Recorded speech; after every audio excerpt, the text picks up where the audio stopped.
Hej men tjing tjong och välkomna till en ny video. Ja, som ni kanske har listat ut i topiken så tänkte jag visa lite tips och tricks hur man rengör sina fälgar. Och ja, lägligt nog så har vi varit på banan med våran Megane RS Trophy R, så fälgarna är ju typ helt svarta av bromsdamm. Jag kommer liksom visa framförallt lite vad jag har för tillbehör i min hink. Jag har lite mikrofiberdukar, lite penslar och lite såna här grejer. Och sen tänkte jag visa lite hands-on hur man gör. Så att ja, jag kommer inte köra så jävla lång introduktion den här gången, utan jag vänder på kameran på en gång, börjar med att visa fälgarna. Sen ska jag visa alla tillbehör som jag tycker att kan vara nice att ha liksom. Ja, så där, här ser ni ju. Efter en dag på banan så ser ju inte fälgarna jättelajbans ut alltså. Vi har ju rätt mycket stökigare belägg på den här och då blir det jäkligt mycket bromsdamm och sånt där.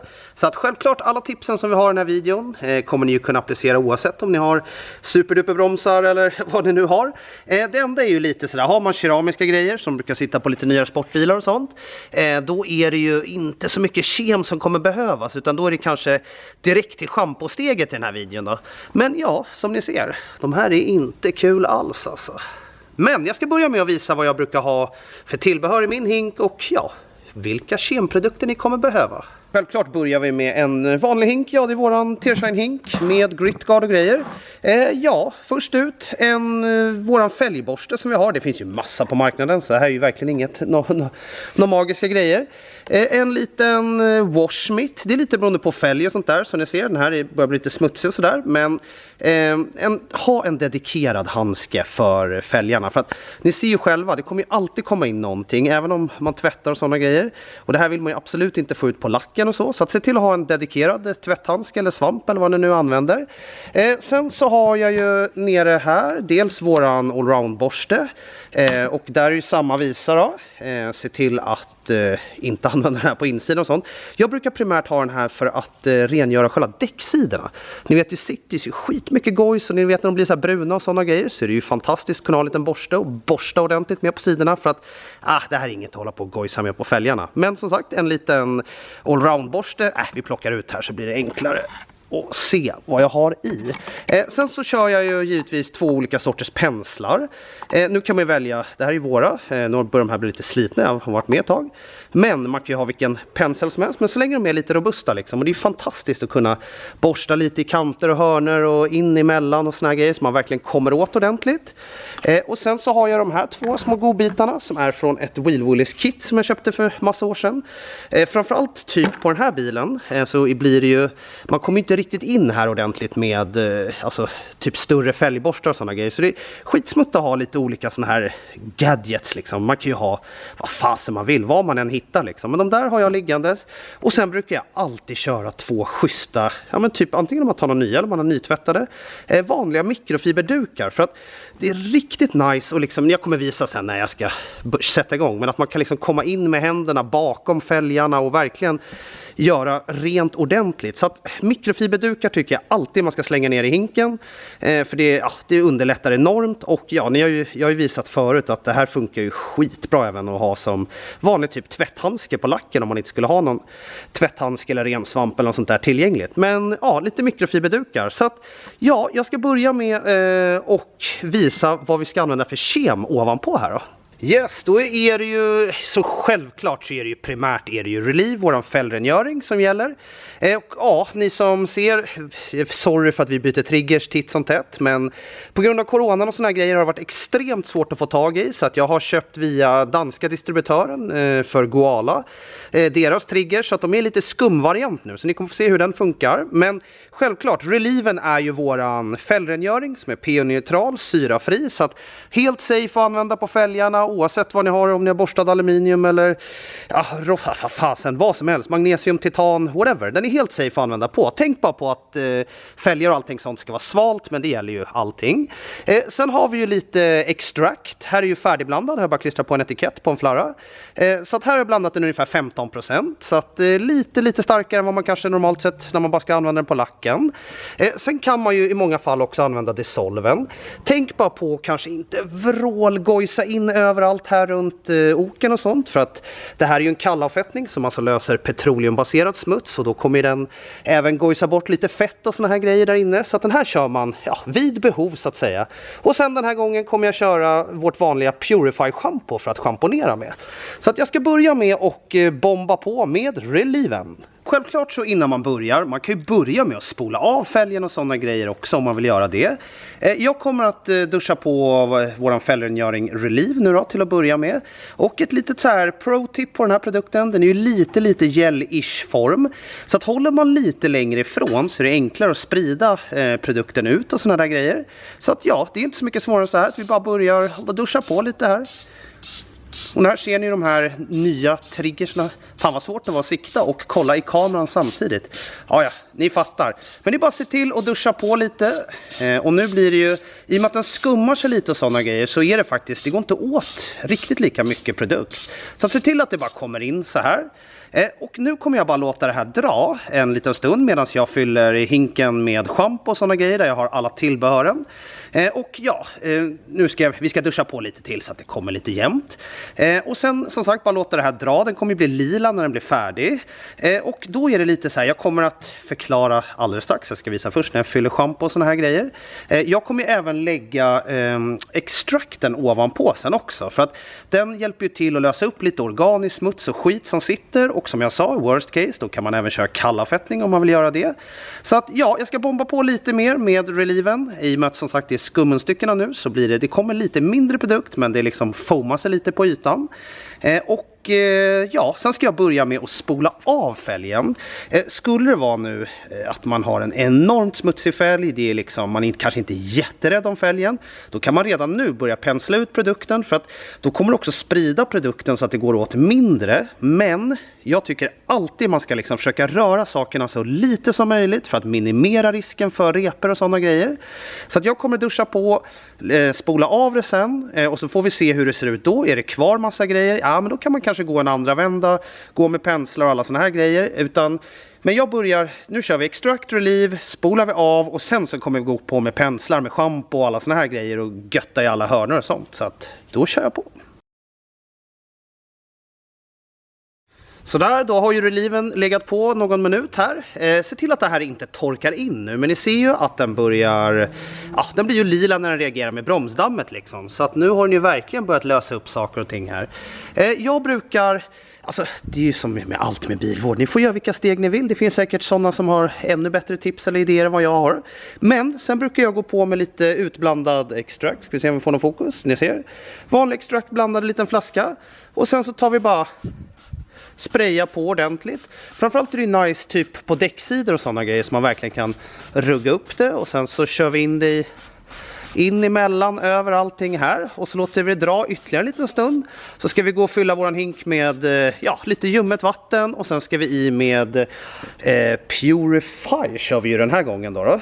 Och nu kan man med fördel ta sin, i det här fallet en sån här borste. Man kan ju köra med pensel och sådana grejer också. Så ser ni till att liksom skrubbar ordentligt, för att ni vet ju det, fan, man har skitrena och fina fälgar och så är däcken helt så här bruna och äckliga. Det är ju inget roligt alls. Så att se till att bara borsta nu med, som sagt, antingen pensel eller fan, ni kan ju köra med mikrofiberduk eller vad ni nu har. Så ser ni till att borsta däcksidorna ordentligt bara, så att ni ruggar upp smutsen som sitter på. Man kan ju med fördel också även köra relive på de här för att få bort lite flygrost och bromsdamm och skit som sitter i själva däcket. Men ja, jag tar bara borsta på lite här och sen så ska vi fylla shampoo. Och sen ett litet tillägg faktiskt, ni som har testat version 1, ni vet den här som jag hade förut som var så här tjock och alltså oftast luktar de ju helt bedrövliga. Men alltså nu i version 2 så har vi får tag i lågaromatiska råvaror. Vi döljer det med lite peppar också faktiskt, som döljer den här lite unkna doften. Det som är det aktiva ämnet är ju liksom en variant på svavel. Så att ni vet ju, det typ luktar pappersbruk normalt, men våran Relive version 2 luktar faktiskt ändå förvånansvärt fräscht då, om man får göra inom såna här situationstecken. Men ja, vi låter det här dra. Ja, så där drar vi ner en liten skvätt i luring av vanliga Purify schampot då, och sen fluffar vi upp det.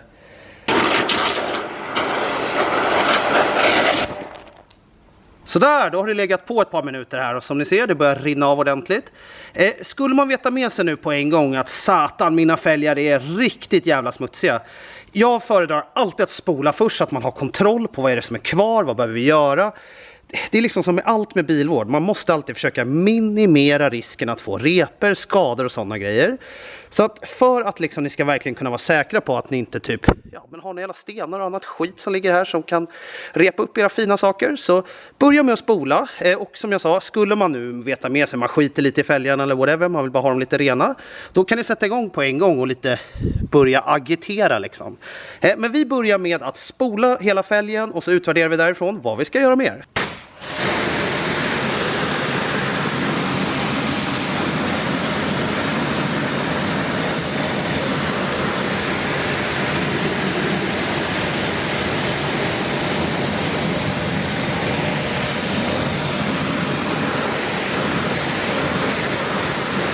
Ja, sådär. Jag körde ju faktiskt Refract V2 som wetcoat på fälgen innan förra trackdayn. Så att man har preppat fälgen lite, då blir det ju lättare att underhålla. Men ni ser ju fasen, det är ju nästan som man bara skulle kunna dra härifrån. Men det här är ju också lite teori. Ni måste ju förstå att det blir ju inte alltid så här på alla fälgar. Det här är ju en ganska ny bil. Vi har ju liksom bra med refrakten i grunden så vi får lite skydd och sådana grejer. Men hur som, nu har vi i alla fall hinken här med alla våra tillbehör och göttiga grejer. Så att ja, vi tar bara våran fälgborste och sen tar vi och börjar liksom försiktigt och lugnt och sansat så att man liksom inte repar upp någonting. Bara börja göra rent in i varenda liten skarv och håla och sådana grejer. Det är ju därför, alltså nu är den här fälgen en jävligt öppen fälg. Det är ju därför vi har så många olika tillbehör beroende på liksom vad man har för typ av fälg. Det kan ju vara så att man kommer knappt in så man måste köra med en liten pensel liksom överallt. Eller som i det här fallet, vi ska bara doppa den så vi får lite lubricering också. Vi kommer ju inte in med den större fälgborsten där bakom, så då kör vi med den här så att vi kan verkligen komma åt och göra det nice ordentligt. Okej, vill man vara level expert, då plockar man av hjulet och gör ordentligt, för då kan man ju, ni har ju sett videon när vi rengör hjulhuset, då kan man ju passa på att göra det i samma veva också. Men nu ska vi bara visa lite hur jag gör, typ en helt vanlig tvätt liksom. Och glöm nu inte, om ni har lite ballarok eller oavsett vad ni har, de flesta lite moderna bilarna har ju någonting som är lite lackat och sånt där.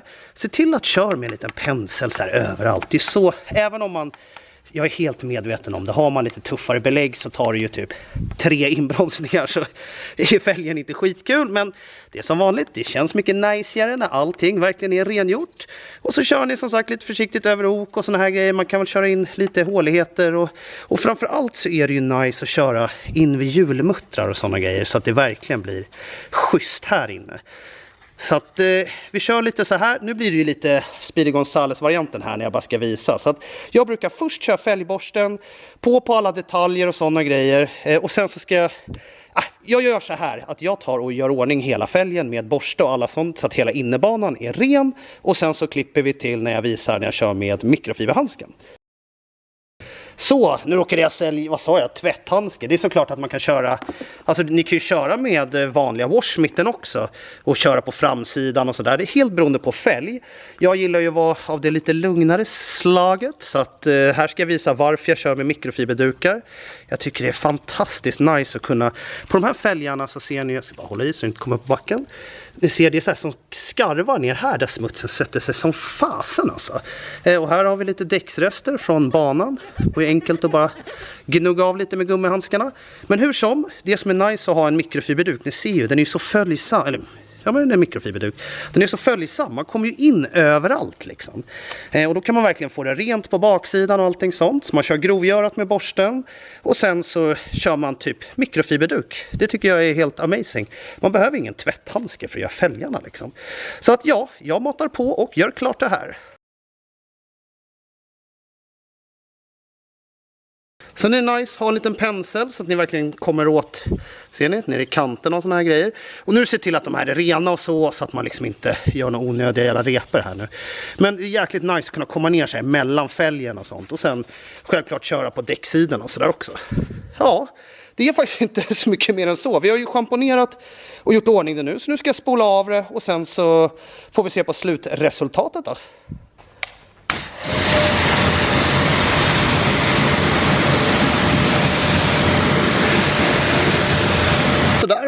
Rent och snyggt som sig bör.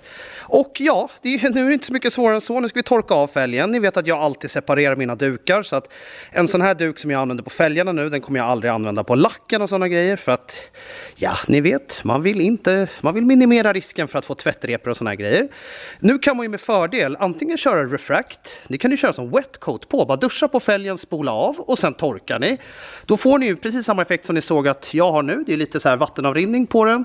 Det blir lite bättre skydd och sådana grejer. Eller så kör ni Apex Plus som torkstöd eller bara torkar. Tänk på att med alla coatings och såna grejer, framförallt refracten, då bör ju bilen kunna få stå någon timme innan den rullar iväg. För att annars blir det kommer ju liksom suga in massa damm och sånt medan den ska torka. Så att ja, jag kör lite Apex Plus i duken och sen så kommer jag bara börja torka. Så där då har vi torkat rent och ja, det är ju inte så mycket svårare än så. Det är ju nästan egentligen bara reliven som har fått jobba. Men jag ville bara visa lite mina tillbehör och såna här grejer som man kan använda också. För jag inser att det finns betydligt smutsigare fälgar att få tag i. Kanske inte smutsigare så, men vi har ju en bra grund med Refract V2 under. Och sen ni ser ju nu hur däcket, det ser ju lite torrt och tråkigt ut. Så jag kommer avsluta med att lägga refined på det. Så får ni se slutresultatet, så kör vi lite eftersnack sen. Och sen är ju typ videon färdig. Nej, men sådär då är vi klara. Ni såg ju, det är ju verkligen inte svårt. Det är ju primärt reliven som får jobba.